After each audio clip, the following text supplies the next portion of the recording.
tes mic ini. Takutnya kalau nggak connect.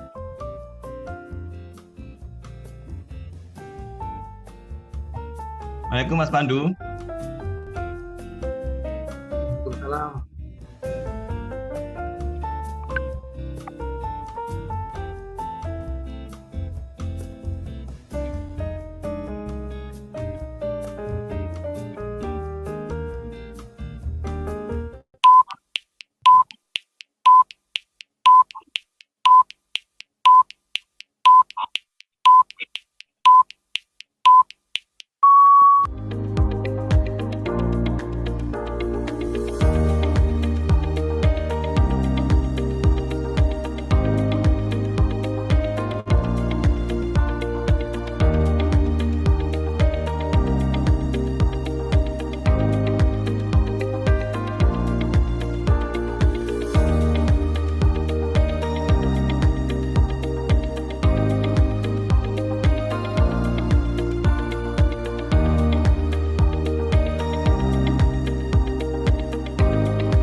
Assalamualaikum warahmatullahi wabarakatuh. Selamat pagi yang kami hormati seluruh guru besar, senior dan sejawat peserta tas tanya apa saja. Kali ini kita masuk ke tas seri ke-96, mendekati 100 ulang tahun tas yang ke-100. Tas ke-96 dengan topik Objinsos yaitu dengan judul Update PONET di FKTP, Fasilitas Kesehatan tingkat pertama. Dengan moderator nanti Dr. Budi Prasetyo, SPOG Spesialis Objinsos, dan narasumber Muhammad Suhargono, SPOG, dan saya sendiri Dr. Pandu, SPOG. Baik, mungkin Dr. Brahmana belum bisa bergabung dengan kita pada pagi hari ini. Jadi topik mengenai hari ini yaitu update PONET ini sedang berjalan di Kementerian Kesehatan di pusat. Nanti bagaimana perubahannya, update-nya bisa kita ikuti bersama. Baik, mungkin Dr. Budi bisa menyambut dan sekaligus memberikan pengantar untuk topik diskusi. Baik, terima kasih Dr. Pandu. Dan sekaligus memimpin bicara ya, Dok. Baik, terima kasih Dr. Pandu. Assalamualaikum warahmatullahi wabarakatuh. Alhamdulillah, wassalatu wassalamu ala Rasulillah. Marilah kita panjatkan puji syukur kepada Allah Subhanahu wa taala karena pada kali ini kita akan dalam kondisi sehat, alhamdulillah, dan kita bisa setia bergabung dengan TAS ya, tanya apa saja. Di mana topik kali ini kita akan mengangkat tentang masalah update PONET ya. Jadi kita tahu bahwa pelayanan obstetri neonatal emergensi dasar selama ini sudah kita lakukan, tapi saat ini sudah ada update-nya. Bagaimana update-nya akan kita ketahui dengan narasumber Dr. Hud dan Dr. Yusuf. Terima kasih Dr. Pandu menjadi host dan sekaligus izin mewakili Dr. Brahmana. Mari kita ikuti tas kali ini dengan topik update tentang masalah PONET. Terima kasih Dr. Pandu. Bisa kita mulai.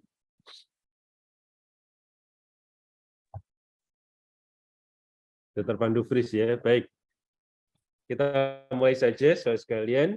Jadi pada topik kali ini kita akan menampilkan dua narasumber. Yang pertama adalah Dr. Muhammad Suhargono, SPOG, Spesialis Objinsos. Selamat pagi Dr. Hud. Waalaikumsalam, selamat pagi. Assalamualaikum warahmatullahi wabarakatuh. Yang kedua sebenarnya adalah Dr.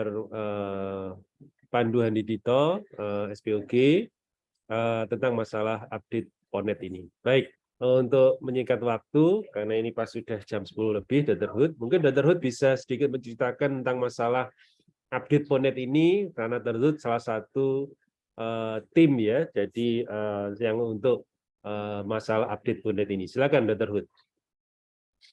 Terima kasih. Bismillahirrahmanirrahim. Assalamualaikum warahmatullahi wabarakatuh. Selamat pagi. Salam sehat untuk kita semua.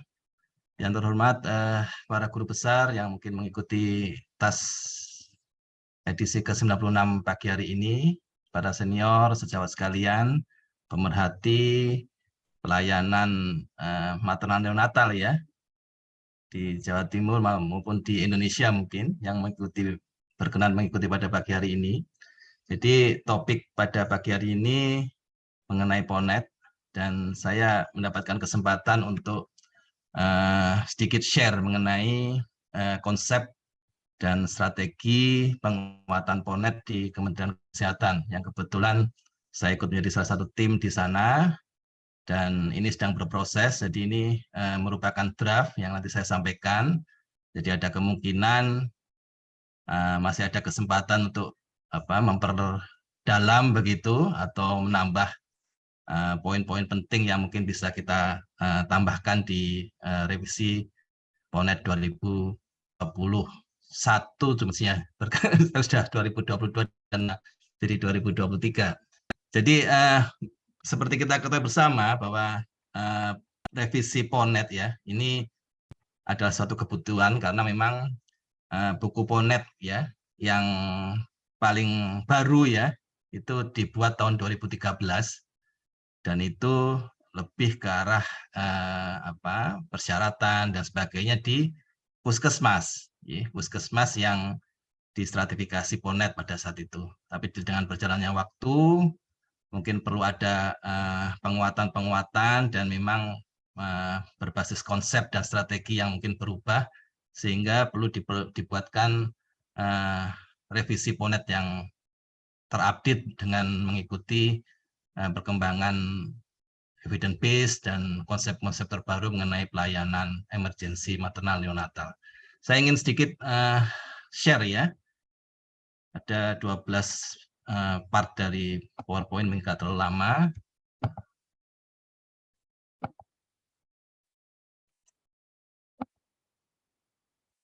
Jadi memang konsep dasarnya adalah PONET ini adalah menyiapkan persalinan yang aman sebenarnya.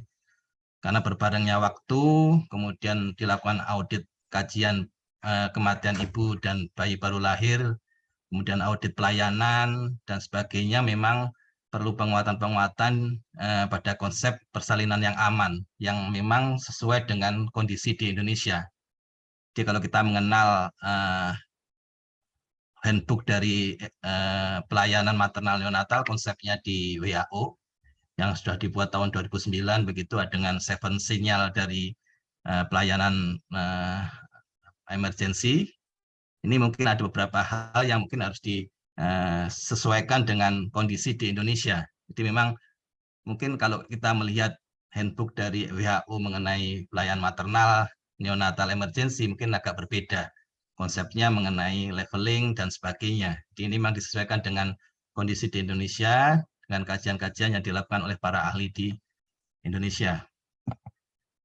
Jadi memang konsep setiap persalinan berisiko menjadi konsep dasar, karena walaupun kita mengetahui bahwa kehamilan dengan risiko rendah bisa terjadi kondisi gawat darurat yang menyertai kehamilannya atau pada saat persalinan, sehingga diperlukan kesiapan ya untuk melakukan stabilisasi, kemudian kesiapan untuk mengidentifikasi masalah pada saat proses itu, sehingga ini menjadi perhatian kita bagaimana konsep itu dibangun dan bagaimana menyiapkan tenaga kesehatan yang bisa melakukan kegiatan tersebut. Di samping juga yang terpenting juga adalah mengenai konsep kompetensi dari fasilitasnya, sehingga fasilitas itu bisa memfasilitasi pelayanan maternal neonatal di tingkat dasar. Ini menjadi penting karena memang beberapa tahun yang lalu mungkin yang kita lebih ke konsep mengenai kompetensi perorangan, tapi kita sekarang ini lebih konsep mengenai konsep kompetensi dari fasilitas kesehatannya.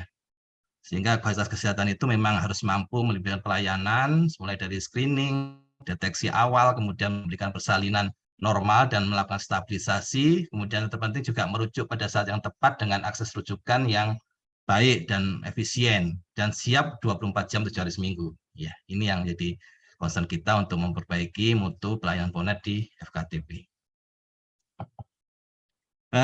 Ini berangkat dari beberapa fakta ya ini terbaru dari profil kesehatan 2020 Kementerian Kesehatan, kita lihat memang ternyata cakupan dari persalinan di fasilitas itu sudah cukup tinggi sebenarnya. Di DKI itu malah hampir 100%, kemudian kita lihat di Jawa, itu rata-rata sudah di atas 90%, Jawa Timur sendiri 95,1%. Jadi memang persalinan di fasilitas ini sudah sepertinya menjadi bagian dari pelayanan maternal neonatal di di Indonesia ya, karena sudah 86%. Tapi memang ada beberapa daerah yang memang masih terbatas. Ini memang harus ada privilege tersendiri untuk daerah-daerah tersebut. Tapi untuk Jawa yang sudah demikian baik fasilitasnya, mestinya memang berdampak kepada pelayanan maternal neonatal secara umum dan bisa menjadi outcome untuk menurunkan angka kematian ibu dan kematian bayi baru lahir. Ternyata ini data dari Komdat Kesehatan Masyarakat dari Kementerian Kesehatan ya.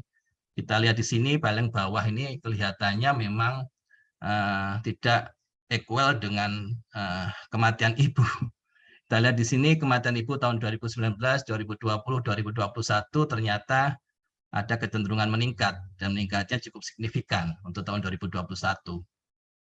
Jawa Timur sendiri memang ternyata masih cukup tinggi ya. Kalau dari tahun 2021 itu yang tercatat di sini 237 per 100.000 pada tahun 2021 dan memang penyumbang terbanyak kedua setelah Jawa Barat. Ini menjadi tantangan besar walaupun memang pada saat itu masa pandemi ya, tapi memang ini mengisyaratkan ada proses pembelajaran di sana bahwa memang ketahanan sistem pelayanan kesehatan kita ini sangat terpengaruh dengan kondisi pandemi dan ini rentan sekali untuk pelayanan-pelayanan yang sifatnya esensial karena pelayanan maternal neonatal itu pelayanan esensial dan sebenarnya memang harusnya tidak terpengaruh dengan pandemi sekalipun.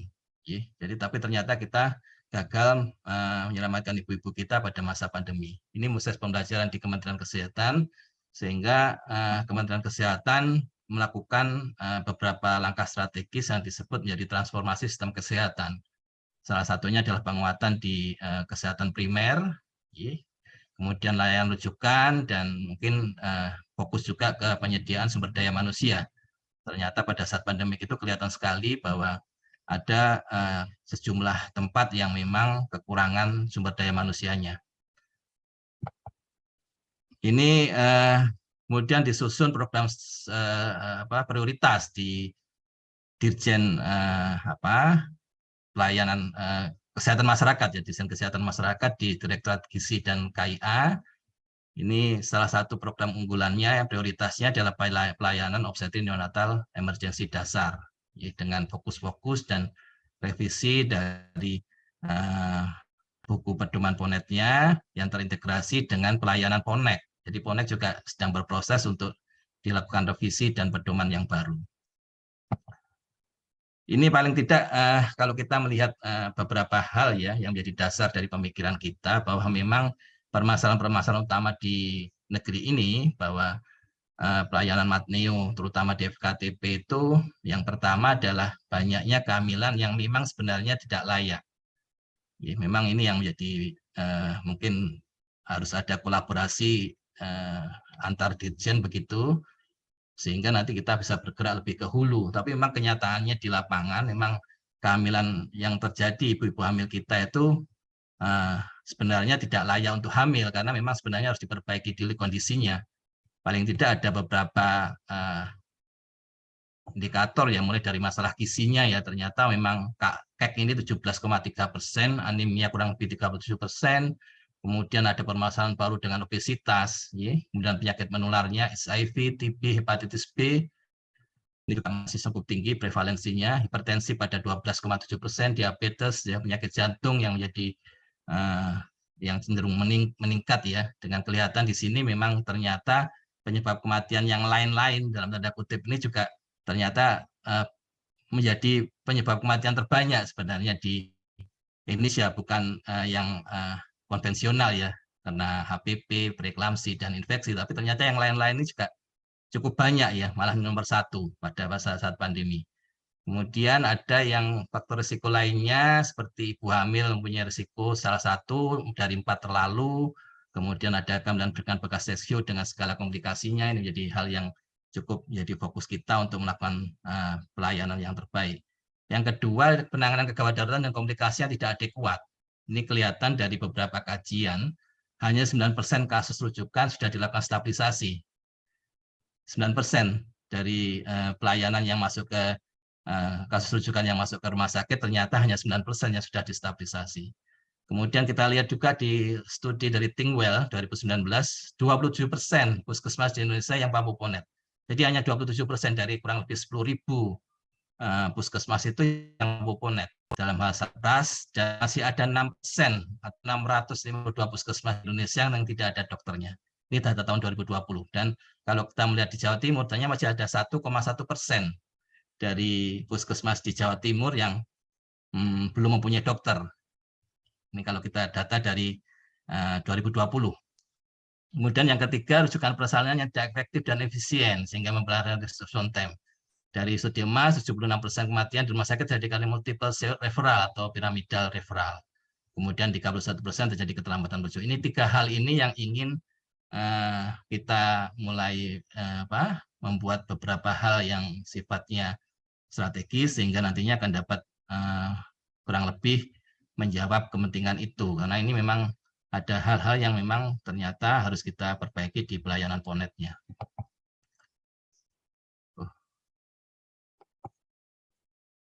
Sebentar, ini kok kelewatan.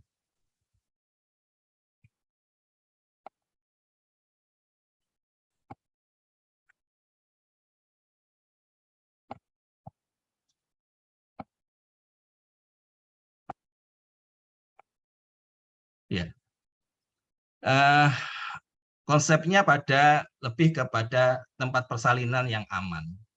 Ini menjadi hal yang menurut kita menjadi strategis karena di sanalah mulai terjadinya risiko terjadinya kematian dan morbiditas pada ibu.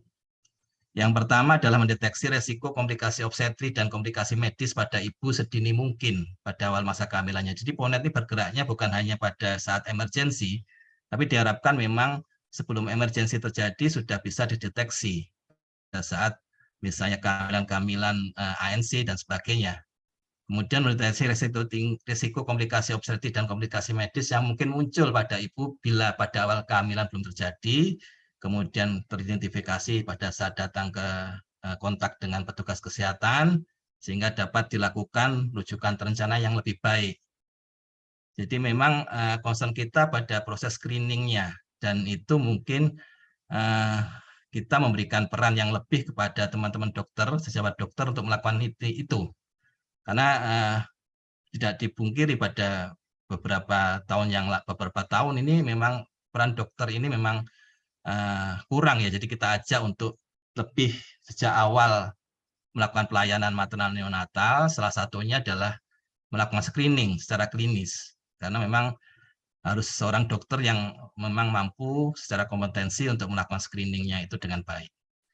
Yang ketiga adalah memastikan hanya ibu yang normal, sehingga pada saat screening itu memang harus dipilah sejak awal bahwa di FKTP itu harus memang benar-benar normal dengan PNPK yang kita susun sesuai dengan PNPK ini yang bisa melahirkan di FKTP. Kalau yang tidak normal, ada risiko di obstetri dan medisnya, harus segera dirujuk ke TRL-nya yang memang berjejaring dengan FKTP-nya. Jadi memang memastikan itu yang jadi tugas pokok dari FKTP. Sehingga perlu memang yang melakukan itu adalah suatu tim, bukan hanya person ya. Jadi memang tim itu harus mampu melakukan screening sejak awal. Kemudian yang keempat, memastikan FKTP tempat persalinan ibu memiliki SDM dan sarana yang lengkap untuk mengatasi kegawat daruratan. Ini penting karena ternyata hanya 27% dari puskesmas itu yang secara surplus memang memenuhi syarat untuk PONET. Memastikan seluruh FKTP yang menjadi tempat persalinan harus memiliki akses jarak terjangkau. Apapun pelayanan PONET, kalau jaraknya kemudian waktu tempuhnya, respon time-nya lama karena memang jaraknya dan akses transportasinya sulit, akan menyulitkan fungsi PONET itu. dan fungsi pelayanan maternal secara keseluruhan rujukannya. Jadi memang ini menjadi concern kita. Kalau memang ada kesulitan akses atau jarak tempat tunggu, persalinan ini menjadi salah satu jawabannya. Jadi mendekatkan ibu-ibu hamil yang beresiko itu ke tempat pelayanan fasilitas kesehatannya. Jadi jarak ini memegang peranan karena beberapa kajian review ini memang respon time berekuivalen dengan jarak, berekuivalen dengan waktu tempuh dan sebagainya. Kemudian yang keenam, memastikan bahwa semua ibu dengan komplikasi obstetri dan komplikasi medis melahirkan di rumah sakit. Memastikan, jadi memang proses di FKTP-nya itu memang harus bisa memilah-milah. Ya, jadi ini yang jadi concern kita, 6 ini bagaimana persalinan itu diharapkan di tempat yang aman, ibu-ibu yang melakukan persalinan. Jadi poin-poin strategis yang ini masih draft ya, jadi draft revisinya ini yang kita buat sebagai bagian dari revisi PONET secara keseluruhan. Poin-poin pentingnya yaitu menyusun leveling dan kriteria stratifikasi pelayanan maternal mulai dari FKTP sampai FKRTL. Dengan poin pentingnya setiap FKTP PONET berada dalam jangka terjangkau dari rumah sakit mampu PONET disyaratkan 30 menit. Setiap FKTP PONET berkewajiban melakukan kolaborasi dengan minimal satu rumah sakit mampu PONET untuk menjaga kualitas dan kemudahan rujukan. Jadi ini penting, tadi kajian-kajiannya menyatakan memang jarak, kemudian tempat, dan kemudian akses transportasi ini menjadi penting. Dinas Kesehatan pemerintah daerah berkewajiban menetapkan FKTP PONET. Jadi ini sifatnya adalah dinamis dan harus diupdate terus sesuai dengan kriteria stratifikasi PONET-nya dan PONEK-nya, karena memang satu keseluruhan dari pelayanan maternal neonatal. Jadi disyaratkan minimal 1 tahun, maksimal 2 tahun sekali dilakukan update dari stratifikasi FKTP PONET-nya, dan memang ini berguna juga untuk mereka melakukan mapping kebutuhan dari fasilitasnya. Jadi kalau memang ternyata kurang, ya memang kewajiban dari pemerintah daerah, Dinas Kesehatan untuk menyediakan puskesmas PONET yang memang sesuai dengan mapping wilayahnya. Jadi syarat 30 menit, kemudian berdekatan dengan rumah sakit PONET harus bisa di mapping oleh di pemerintah daerah dan Dinas Kesehatan. Ini penting sekali untuk melakukan stratifikasi. Syarat stratifikasinya itu harus jelas sehingga teman-teman di Dinas Kesehatan daerah, pemerintah daerah itu mempunyai referensi untuk memenuhi kebutuhan dari pelayanan PONET dan PONEK di tempatnya. Ini seperti ini gambarannya. Yang terbaru ada level 1 yaitu FKTP non PONET, FKTP PONET, rumah sakit PONEK, rumah sakit PONEK level 4, dan rumah sakit PONEK level 5. Ini syarat-syaratnya sepertinya memang harus lengkap dan terus diperbarui karena dinamis sekali diskusinya. Kemudian yang level 1 itu seperti ini, menyelenggarakan pelayanan persalinan normal pada taksaran berat janin 2.500 sampai 4.000 pada usia kehamilan 37 sampai 41 minggu. Pelayanan terbatas karena memang tim Garda Maternialnya juga terbatas dan mereka biasanya tidak mampu memberikan pelayanan 24 jam sehari 7 hari seminggu karena keterbatasan dari timnya. Ini memang kita menyarankan bahwa dalam kondisi tidak ada FKTP maupun PONET di lokasi tersebut. Jadi kalau ada FKTP PONET di wilayah itu, sebaiknya melakukan persalinan di FKTP PONET, bukan di non-PONET-nya. Atau nantinya memang butuh berjejaring antara FKTP PONET dan yang non-PONET. Sehingga ini menjadi suatu alur pelayanan yang baik di daerah tersebut. FKTP PONET ini menyediakan pelayanan dasar ditambah dengan resusitasi, stabilisasi dan transportasi pada ibu dan bayi baru lahir. Ini menjadi penting syaratnya. Mampu melaksanakan perawatan bayi baru lahir 2.000 sampai 2.500, lebih kecil target melahirkan bayinya. Mampu melakukan tindakan awal prarujukan, penting yaitu sesuai dengan 7 sinyal dari WHO, antibiotik parenteral, memberikan ototonika parenteral, memberikan anti kejang parenteral. Kemudian yang terpenting juga memberikan pelayanan 24 jam 7 hari seminggu dengan tim yang minimal 2 tim dari yang sudah bersertifikasi Garda Maternial. Untuk FKTP PONET di daerah DTPK, daerah terpencil, kepulauan dan perbatasan, ini memang ditambah ya kemampuan dari FKTP PONET-nya dengan manual plasenta, vakum ekstraksi letak rendah, dan kuretase sisa konsepsi sesuai dengan standar 7 sinyal dari fungsi dari WHO. Ini menjadi tantangan besar karena ternyata teman-teman dokter ini untuk tindakan-tindakan manual plasenta, vakum, dan kuretase ini kompetensinya baru kompetensi 3. Dan ini perlu tambahan kompetensi untuk sehingga bisa melakukan tindakan-tindakan itu secara mandiri. Ini menjadi diskusi panjang di Kementerian Kesehatan bagaimana teman-teman dokter ini mempunyai kompetensi tambahan ya, SKKT ya, kompetensi tambahan untuk teman-teman STRKT untuk teman-teman di dokter umum. Bisa melakukan pemeriksaan laboratorium sederhana dan melakukan USG objektif dasar terbatas. Kemudian tata-tatanya tempat mandiri bidan harus berjaring dengan klinik FKTP level 1 atau FKTP level 2 untuk dapat memberikan pelayanan persalinan. Jadi nanti kalau memang dia bisa berjaring dengan FKTP PONET, ini bisa menjadi level 2, tapi juga memang harus dipikirkan bahwa bukan hanya bidan yang memberikan pelayanan di tempat mandiri bidannya, tapi memang harus sudah mulai melakukan kolaborasi tim kolaborasi, tim pelayanan maternal neonatal di tempat tersebut.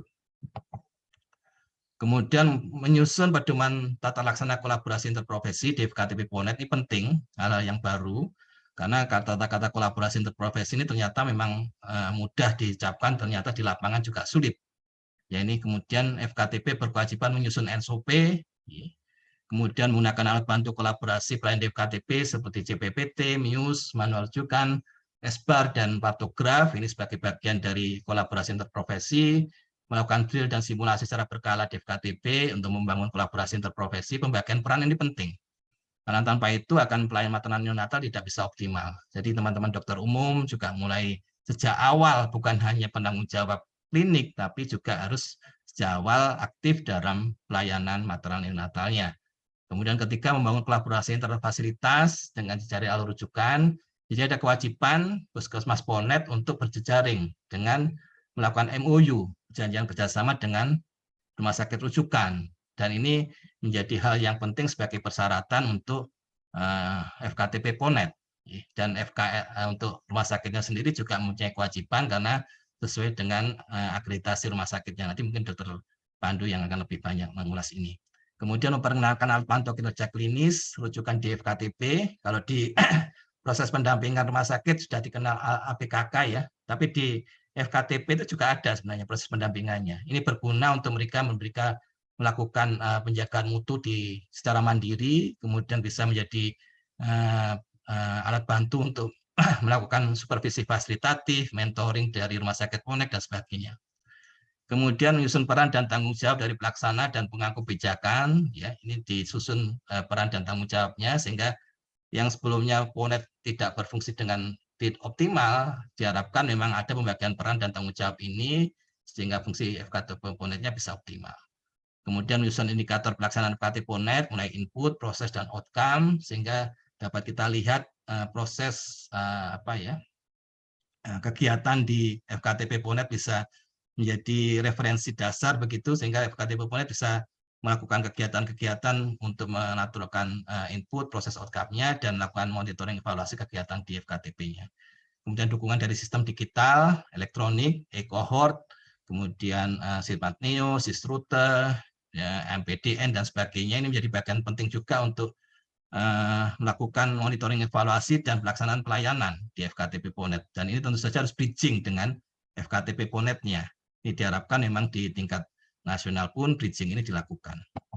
Kemudian yang terkanting ini, penting beberapa hal, penting untuk dipikirkan membangun paradigma rujukan di saat persalinan, dalam kondisi gawat darurat ini membangun dirubah ya, yang dari paradigma rujukan di saat persalinan, yang menyebabkan morbiditas dan mortalitas menjadi rujukan saat hamil dini dan terencana.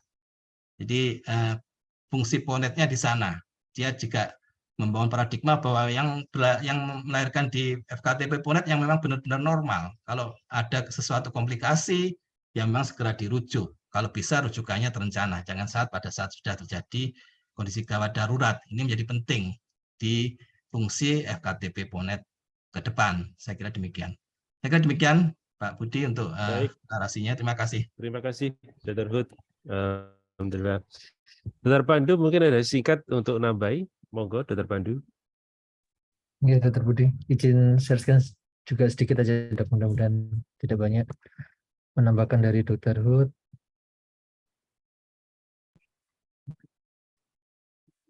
Jadi menambahkan saja data dari Dr. Hu tadi bahwa dari sekian puskesmas itu hanya 21,8% puskesmas di Indonesia mampu PONET yang memiliki tim yang lengkap.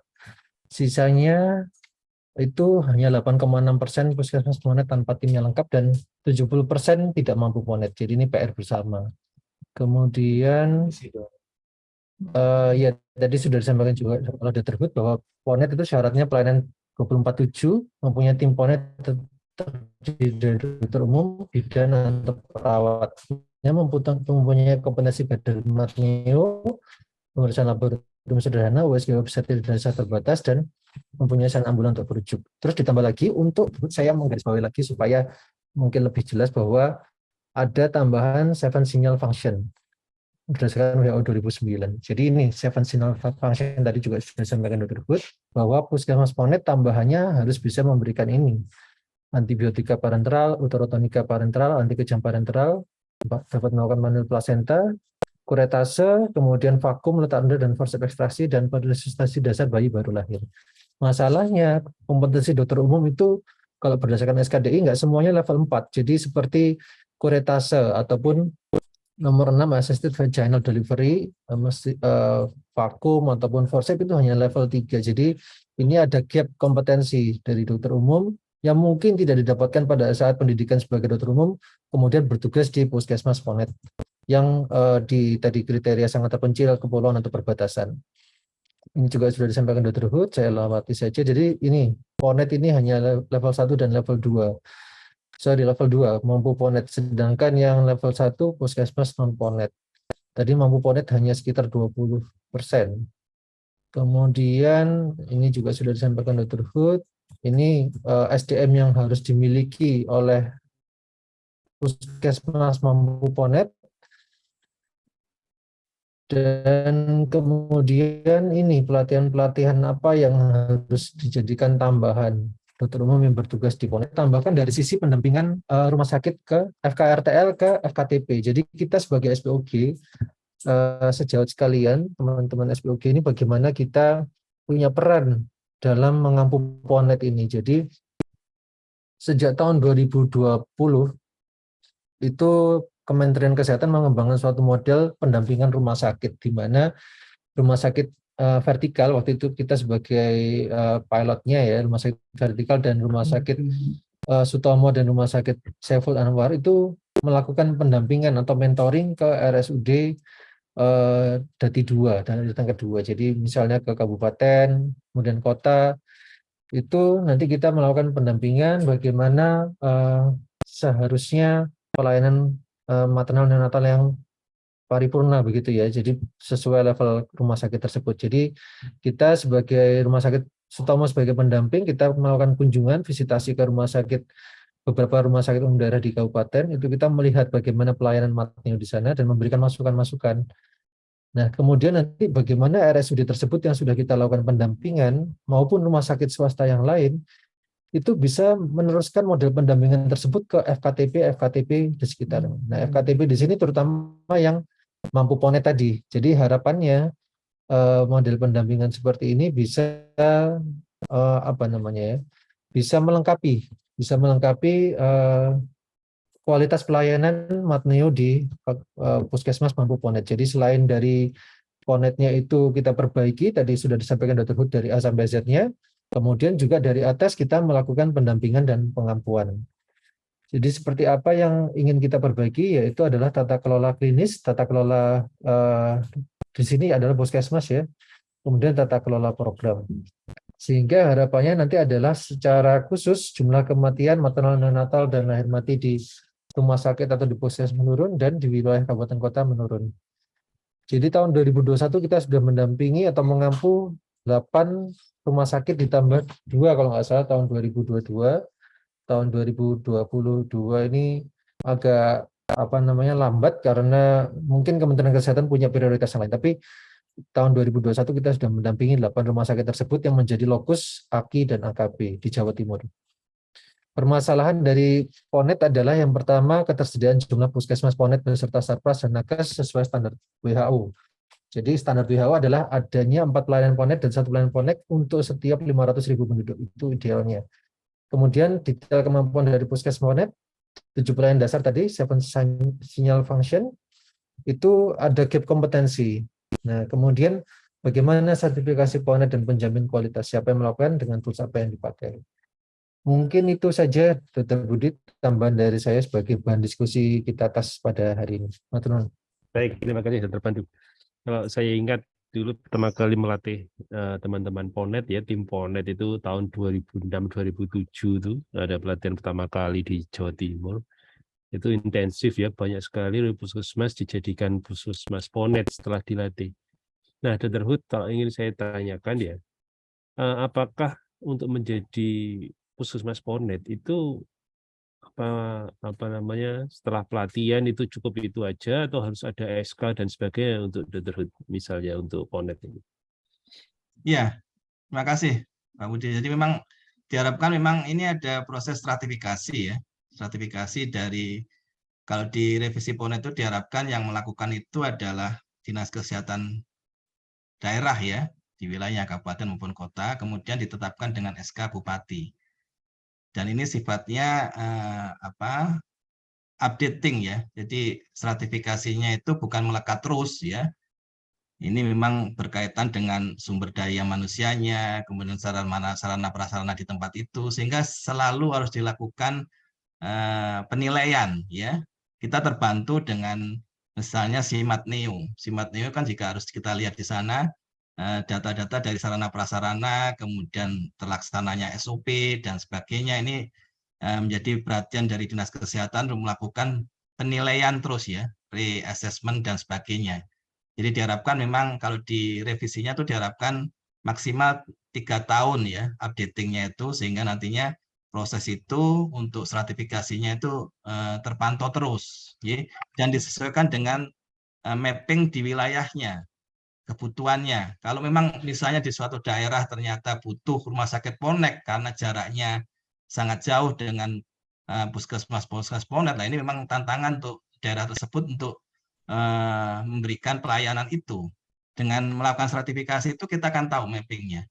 Dan ini sudah dilaksanakan di Kementerian Kesehatan, di Jawa Timur, di Jawa Barat, di Jawa Tengah, sehingga tahu mappingnya, oh kebutuhannya berapa. Dan ini memang harus dilakukan di Dinas Kesehatan. Saya kira demikian, Pak Budi. Baik, Dr. Nah, kalau saya lihat ya, apa namanya,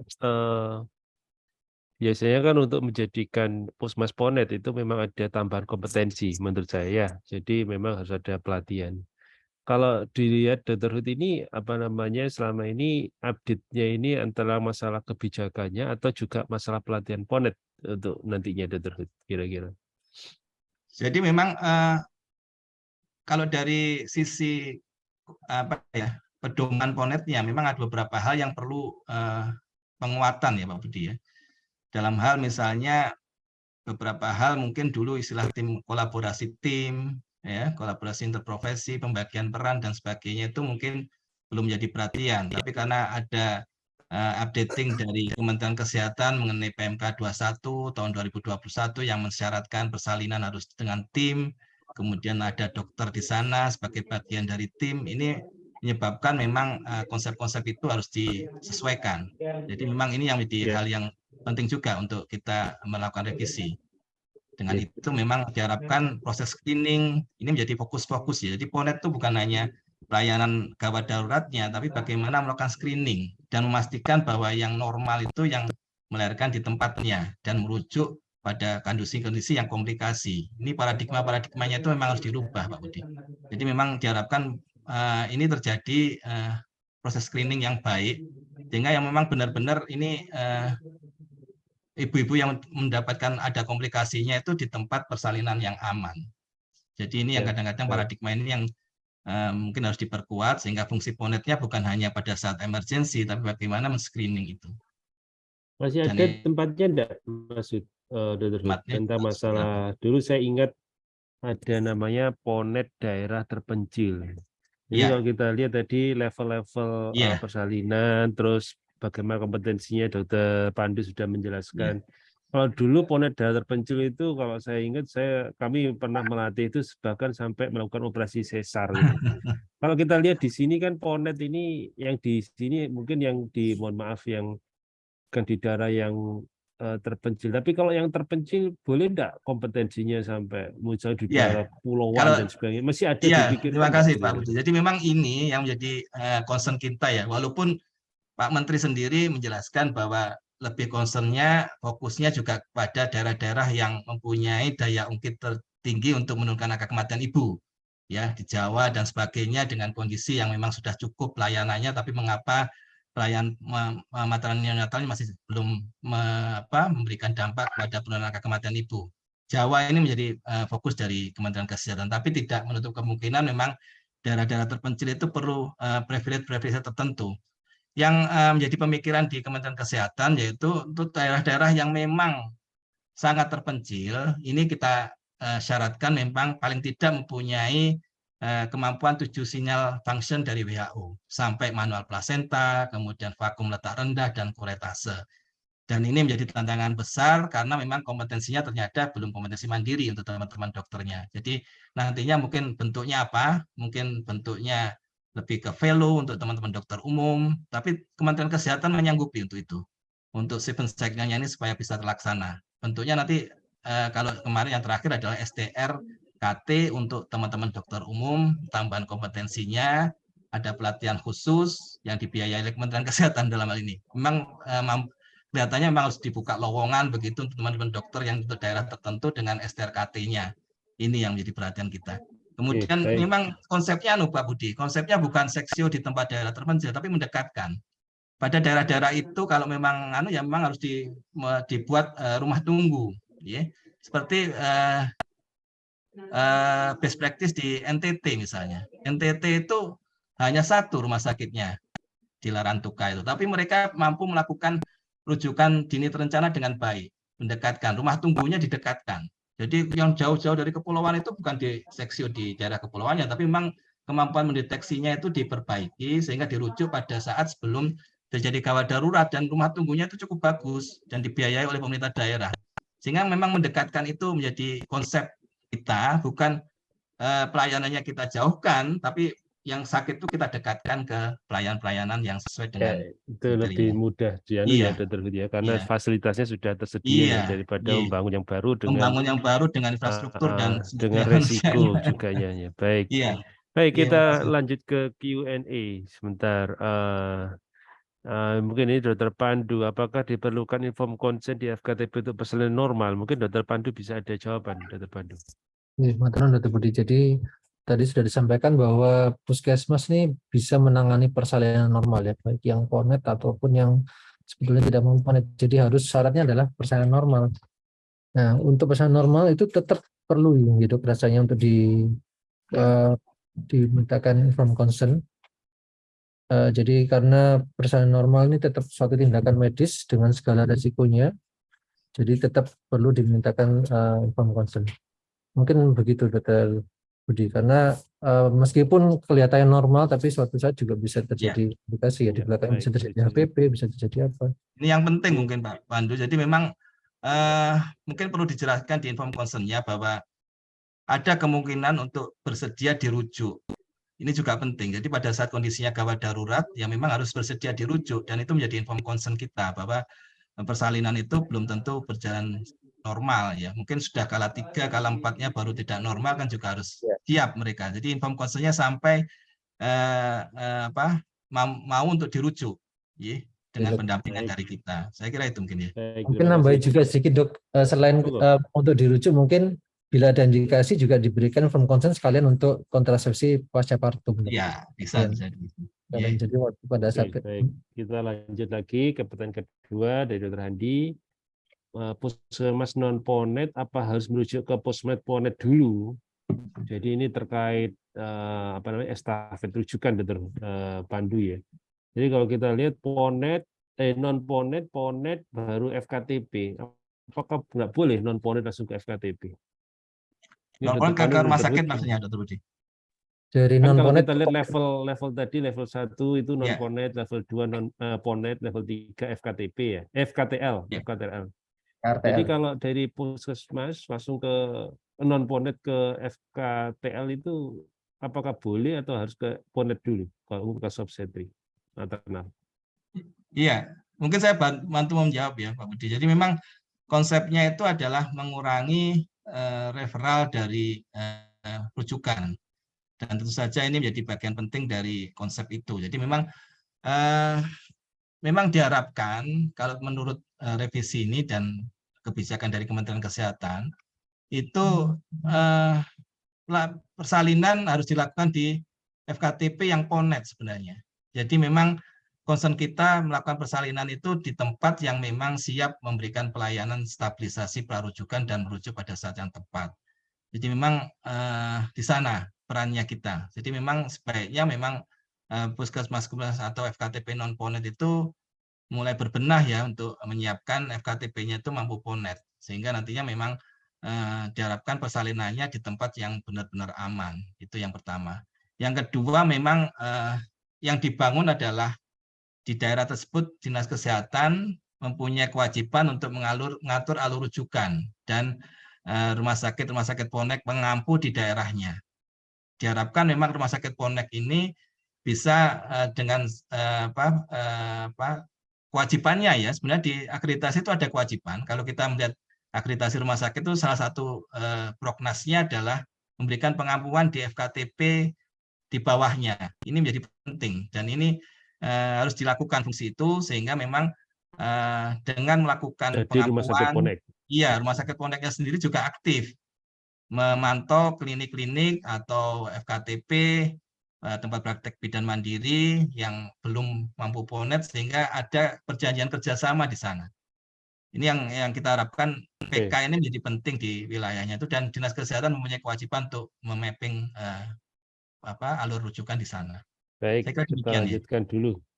Baik, ada pertanyaan, nakes di puskesmas dilatih maternal neonatal gadar ya, gadar matneo saya kira ini ya. Apakah ini beda dengan PONET ya, Dr. Hud ya? Kalau boleh enggak yang sudah dilatih gadar matneo itu menjadi pelayanan di PONET kan saya kira ya sama ya, cuman bedanya mungkin kalau PONET itu kan tim ya, gadar matneo juga tim mestinya ya, enggak ada yang pelatihan ya. Iya, jadi ini masih dalam sama Dok. Jadi ini masih dalam artinya memang tim itu mampu melakukan pelayanan gawat darurat matneo dan ini sertifikasinya memang kita masih melakukan istilahnya bridging begitu ya. Ada beberapa pusat pelatihan yang melakukan pelatihan itu dan nantinya kewajiban Kementerian Kesehatan yang mana yang menjadi standar dari pelayanan PONET ya. Tentu saja ini menjadi standar, harus distandarkan sehingga memang pelayanan maternal neonatalnya itu timnya itu memang terlatih ya. Jadi memang ini masih menjadi concern kita dengan jumlah PONET yang begitu banyak, apakah in-house training misalnya yang dilakukan rumah sakit PONET juga menjadi bagian dari yang disebut pelatihan itu. Ini menjadi concern kita juga karena memang jumlahnya begitu banyak ya, kalau harus menunggu pelatihan PONET yang dilakukan oleh suatu pusat pelatihan mungkin perlu waktu ya. Ini jadi memang biasanya yang dilakukan biasanya dari dinas kesehatan dari iya, makanya itu nanti ada proses di dinas dulu. kesehatan yang bekerjasama dengan pusat pelatihan dan sebagainya. Ini yang menjadi concern kita. Yang mana yang dipakai sebagai standar pelatihan di pelayanan matneo. Tapi yang jelas harus ada tambahan kompetensi ya. Iya, tentu saja ini yang menjadi concern kita ya. Nah, makasih. Baik, ini ada pertanyaan mungkin Dr. Pandu. Mungkin ada hal baru PONET yang hubungannya dengan PONEK, Dr. Pandu. Hal-hal barunya apa kira-kira, Dr. Pandu? Ya, jadi tadi sudah disampaikan Dr. Hud, Dr. Budi. Jadi bagaimana rumah sakit PONEK itu memiliki kewajiban dan itu memiliki kewajiban untuk mengampu secara aktif mengampu puskesmas PONEK di bawahnya dan itu juga tertuang dalam dokumen akreditasi PONEK, rumah sakit PONEK masuk dalam suatu prognas ya, program nasional. Jadi 1 dari 5 itu merupakan PONEK dan salah satunya rumah sakit PONEK memiliki kewajiban untuk mengampu PONEK. Mungkin ada tambahan dari Dr. Mungkin ini termasuk ini ya, level pelayanan itu ya, level persalinan itu ya, level 1 non PONET, 2 PONET, 3 itu FKTP ya, jadi kasusnya FKTL ya, jadi kasusnya patologis. Biasanya PONET biasa. dengan yang bingung spesialis itu dasar. level Leveling ya, 4 Dok. dan level 5 itu loh, Dr. Hud. Kalau saya lihat level 4 ada subspesialistik, Ya. level 5 subspesialistik. Yang disebut subspesialistik itu subspesialistik apa ya, Dr. Hud? Ya, yang keempat itu memang disyaratkan di sana subspesialistik yang disepakati adalah subspesialis feto-maternal dan subspesialis obgynsos untuk yang level 4 ya. Dan yang untuk level 5 itu subspesialis yang interspesialis. Jadi ada spesialis untuk jantung ya, subspesialisnya untuk KIC dan sebagainya, subspesialis anestesi dan sebagainya, ini menjadi subspesialis di tingkat level 5 di pusat rujukan regional maupun nasional. Tapi yang keempat itu memang disyaratkan subspesialisnya feto-maternal, kemudian obgynsos, dan di neonatusnya spesialis konsultan untuk neonatusnya. Baik, jadi saya Yang kira keempat kok ya. level 5 itu mungkin di rumah sakit provinsi atau pusat. Iya, ya, rumah sakit ya. provinsi regional, Dok. Jadi regional yang mempunyai subspesialis di spesialis yang lain, untuk kardiologinya, untuk anestesinya, punya tapi KIC dan sebagainya, obstetrik ya, nefrologi, ya, maternal. Gitu. nefrologi dan Ya. sebagainya, dialisis untuk subspesialis di level 5. Baik, terima kasih, Dr. Hud. Nah, ini ada pertanyaan, mungkin Dr. Pandu bisa jawab dulu. Apakah bidan boleh menggunakan mengerjakan vakum, kuret maupun USG dasar di FKTP Ponek? Mungkin Ya. setelah FKTP Ponet mungkin dilatih. maksudnya, Dok, ya.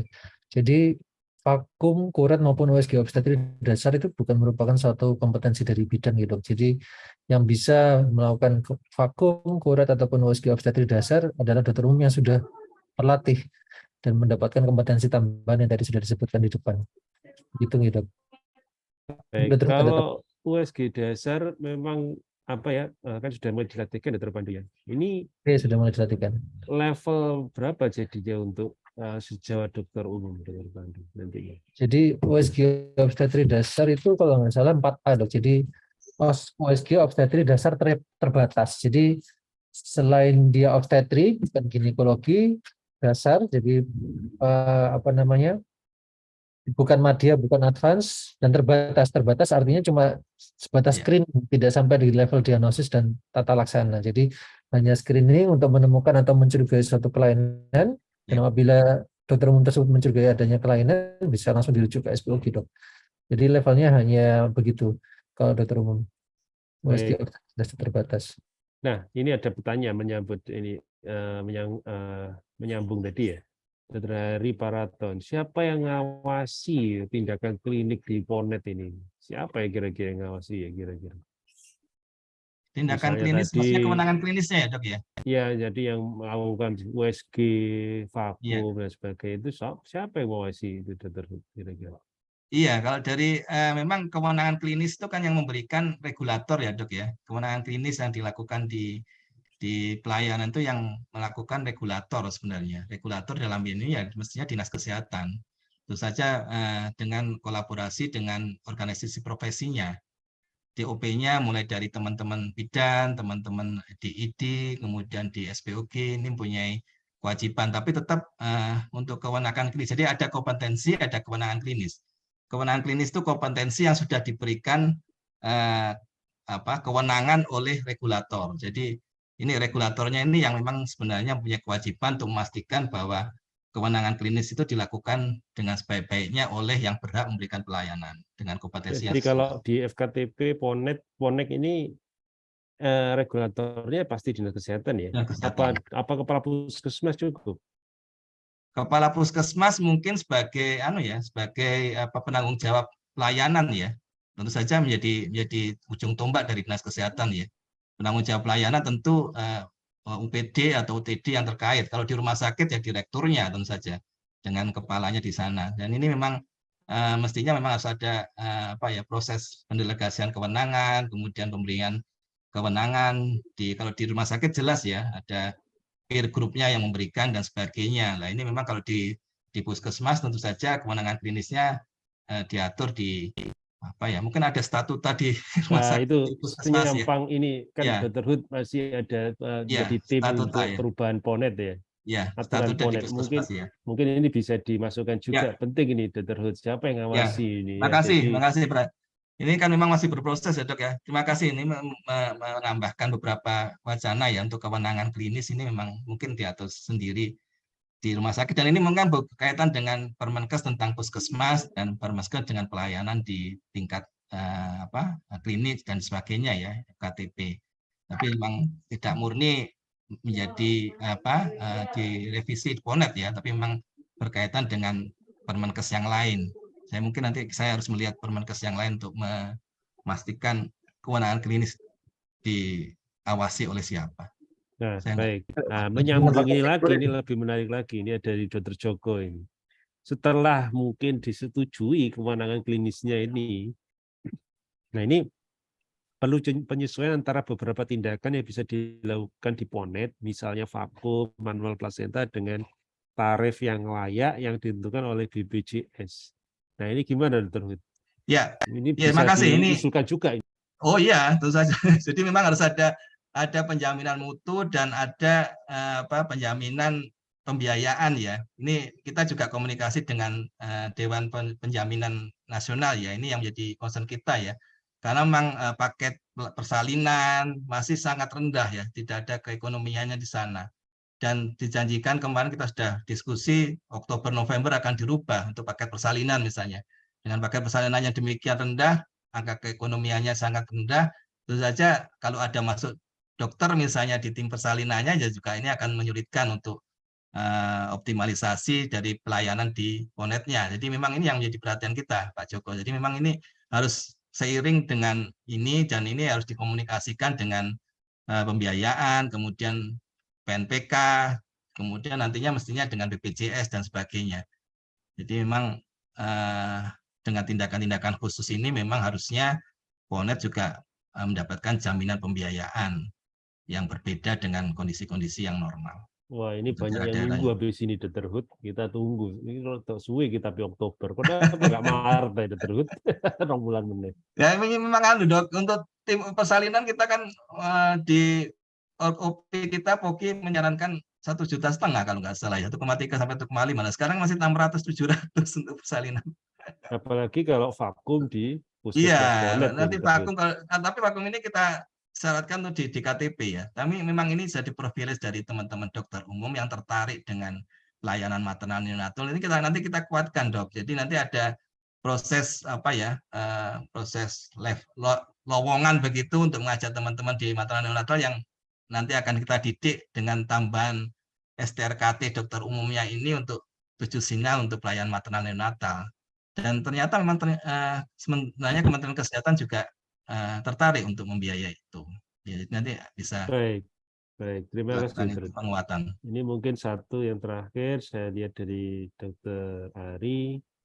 Menurut persepsi beliau, mungkin juga mutu nakes yang terkait pengelolaan penanganan Ponet harus ideal ya, karena mungkin Aki yang belum bisa ditekan oleh karena mutu nakes ya. Jadi mungkin itu juga perlu mendapatkan perhatian. Saya kira setuju ya. Setuju. Baik, untuk take home message mungkin Dr. Pandu ada yang bisa disampaikan. Ini sudah jam 11. Silakan Dr. Pandu, mungkin ada yang pesan yang mau disampaikan. Jadi berangkat dari permasalahan AKI Indonesia masih belum bisa ditekan sampai ke level yang ideal, maka penguatan peran dokter umum maupun penguatan peran Ponet terutama di daerah terpencil, perbatasan atau kepulauan ini penting, Dr. Budi, di mana kita memperkuat Ponet itu sebagai suatu sistem seperti dikatakan Dr. Bud. Selain itu juga, jadi selain menambahkan kompetensi dokter umum yang bertugas di puskesmas Ponet, kita juga menambah jumlahnya karena jumlahnya tadi juga masih belum ideal puskesmas mampu Ponet. Kemudian yang ketiga, selain itu juga pengawasannya. Kalau ini berjalan, klinisnya bagaimana sebetulnya? Tadi saya baca dokumennya itu ada beberapa tanggung jawab, pembagian tanggung jawab antara dinas kesehatan, kemudian organisasi profesi, kemudian juga bahkan BPJS untuk sebagai penjamin kualitas pelayanan. Selain misalnya di puskesmas Ponet itu sudah harus ada SOP harus jalan dan ada jejaring dengan rumah sakit rujukan atau rumah sakit Ponetnya. Mungkin itu Dr. Budi dari saya. Baik, terima kasih. Dr. Hud, ada tambahan untuk pesan Pak Terima kasih kesempatannya, Dr. Budi. Jadi memang draft revisi ini masih berupa draft ya. Jadi terima kasih masukan-masukannya sangat berharga untuk pengayaan dari revisinya itu. Yang kedua, memang yang terpenting konsep dasarnya adalah perubahan paradigma ya. Jadi paradigmanya untuk PONET ini bukan hanya emergency sebenarnya. Sebelum terjadi emergency itu FKTP PONET itu harus mampu mengidentifikasi, mampu melakukan screening dan merujuk dan memastikan bahwa yang melakukan persalinan di tempatnya itu adalah persalinan yang normal. Dan apabila terjadi kasus gawat darurat, mereka mampu melakukan stabilisasi. Jadi ini proses ini yang mungkin paradigma ini yang mungkin harus mulai kita teman-teman di daerah di puskesmas itu untuk melihat demikian, sehingga nantinya puskesmas PONET itu memang benar-benar menjadi garda terdepan ya dari rumah sakit yang memberikan pelayanan maternal neonatal secara komprehensif. Karena memang tanpa itu nanti yang datang ke rumah sakit akan pada kondisi-kondisi yang memang benar-benar gawat. Nah ini memang akan terjadi terus berulang bahwa keterlambatan respon time, kemudian tidak dilakukan stabilisasi, dirujuk pada kondisi gawat yang sudah deteriorated, ini menjadi hal yang perlu kita cermati sehingga kita bergeraknya akan lebih ke hulu. Saya ingin demikian. Kemudian yang penting juga perlu dukungan. Jadi dukungan supaya optimalisasi fungsi PONET itu berjalan dengan baik. Mulai dari regulasi, pembiayaan, dari organisasi profesi, kemudian PNPK yang disusun dan sebagainya, ini menjadi bagian yang komprehensif untuk memberikan dukungan pada optimalisasi dari fungsi PONET. Saya kira bukan hanya PONET itu sendiri sebagai bagian sarana prasarana, tapi memang beyond PONET ini memang harus diperbaiki juga. Saya kira demikian Pak Budi, terima kasih kesempatannya. Baik, terima kasih Dr. Hud, Dr. Pandu, terima kasih. Mohon maaf, mungkin masih banyak beberapa pertanyaan belum bisa dijawab, tapi karena keterbatasan waktu, terima kasih atas sharing ilmunya, sharing diskusinya, dan terima kasih atas kehadiran para sejawat. Sampai ketemu lagi di TAS yang nomor 97. Alhamdulillah TAS ini sangat rutin ya. Jadi harapannya walaupun 1 jam kita bisa saling sharing ilmu dan menambah wawasan keilmuan kita. Terima kasih semuanya. Saya kembalikan kepada host. Kurang lebihnya mohon maaf. Saya akhiri. Assalamualaikum warahmatullahi wabarakatuh. Waalaikumsalam. Terima kasih Dr. Budi sebagai moderator. Kebetulan saya juga merangkap sebagai host. Terima kasih Dr. Hud yang telah menjadi narasumber juga pada TAS hari ini. Semoga diskusi ini bermanfaat ke depannya baik buat kita maupun juga bagaimana puskesmas PONET bisa memiliki peran dalam upaya penurunan kematian dan kesakitan ibu dan bayi. Terima kasih, salam sehat selalu bagi senior dan senior sekalian. Kami tutup TAS Tanya Apa Saja kelas 96. Assalamualaikum warahmatullahi wabarakatuh. Selamat pagi. Waalaikumsalam. Waalaikumsalam warahmatullahi wabarakatuh.